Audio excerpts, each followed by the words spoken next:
Hello বন্ধুরা, চলে এসেছি আজকের লাঞ্চ নিয়ে।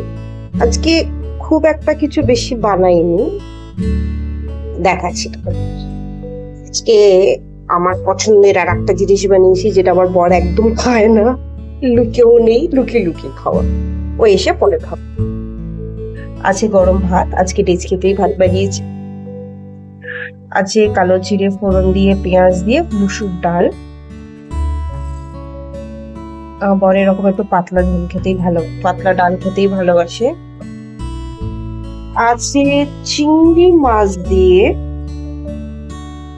পুঁই শাক দিয়ে, আলু কুমড়ো টমেটো দিয়ে একটা পাঁচমিশালি তরকারি পাঁচফোড়ন দিয়ে। আর আর আর এইটাকে কেউ কিছু বলতে পারবে এটা কি আছে?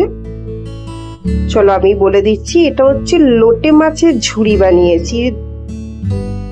আমি লোটে মাছ খাই না, শুধু এই ঝুড়ি করলেই খাই, আর কোনোভাবে আমি খাই না। তো তোমরা কমেন্ট করো কে কিরকম ভাবে লোটে মাছ খেতে ভালোবাসো।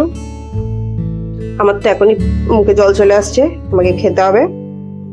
চলো খেতে বসলাম আমি, ভাত বাড়বো। ও আছে লেবু, কাঁচা লঙ্কা আর পেঁয়াজ। আজকে আর দই নিয়ে নি আমি। চলো আমি খেতে বসলাম, টাটা।